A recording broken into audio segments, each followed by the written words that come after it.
Bonjour à tous, me voici de retour sur ma chaîne YouTube après pas mal d'absence. J'avais hésité à vous faire des vidéos de l'alimentation hivernale, mais bon, en fait, il aura fallu faire des montages parce que je voyais pas trop comment faire autrement. Et comme j'ai pas envie de faire de montage, et bien du coup, voilà. Donc ici, on est sur une parcelle de blé. Donc comme vous pouvez le voir, ça a plutôt pas mal réussi. Donc c'est une parcelle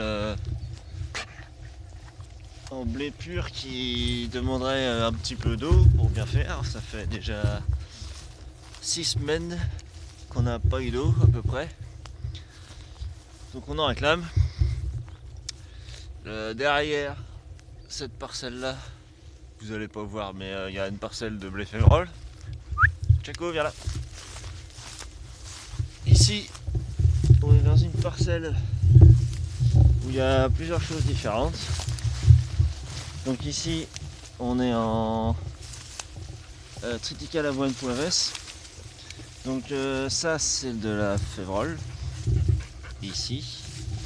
Ensuite, on a de la vesse. C'est ça. Ensuite, le pois.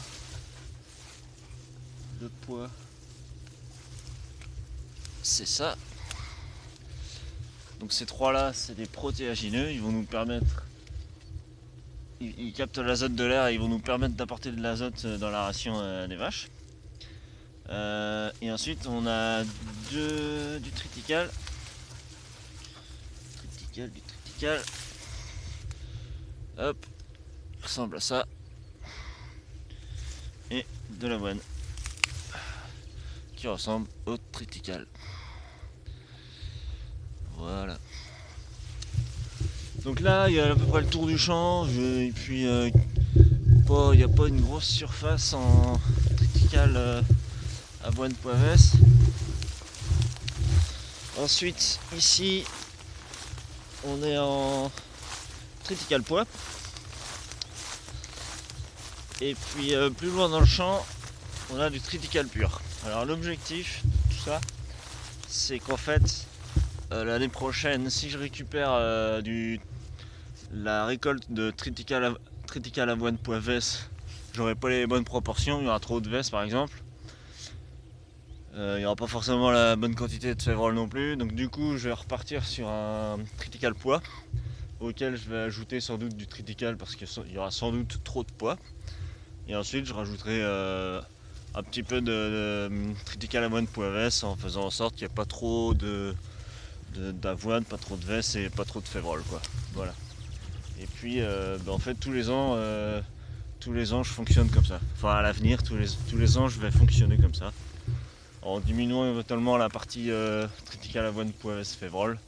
Parce que ça faut que j'auto-consomme, mais comme j'auto-consomme aussi le orge pois, faut pas que j'en fasse de trop parce que après derrière faut trouver un acheteur qui fait des bovins plutôt. Et comme moi je vends souvent à un acheteur qui fait des volailles, je suis pas sûr que l'avoine ça lui convienne.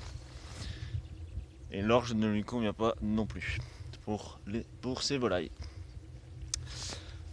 Voilà, derrière là-bas on a les vaches. Je sais pas si vous les voyez. J'arrive pas bien à voir avec mon écran. Là.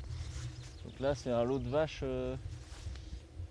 qui seront les prochaines à partir à l'abattoir. Donc elles ont une parcelle de 4 hectares, que 5 hectares quasiment, que j'ai découpé en 4 paddocks. L'idéal aurait été d'en avoir 5 mais ça aurait été compliqué. Je préfère en avoir 4, un abreuvoir au milieu, je l'ai coupé en croix. Comme ça c'est plus simple et puis éventuellement en pleine pousse de l'herbe je pourrais recouper un paddock en deux. Mais bon voilà, on verra ça. Voilà pour cette petite vidéo. Donc voilà, je voulais vous présenter les céréales à quel stade elles sont en ce moment. Voilà, petit tour du dimanche avec le chien qui est bien content de sortir. Hein Jaco? Oui. Bon, et bien les amis, moi je vous laisse. et je vous dis à une prochaine vidéo. Ciao!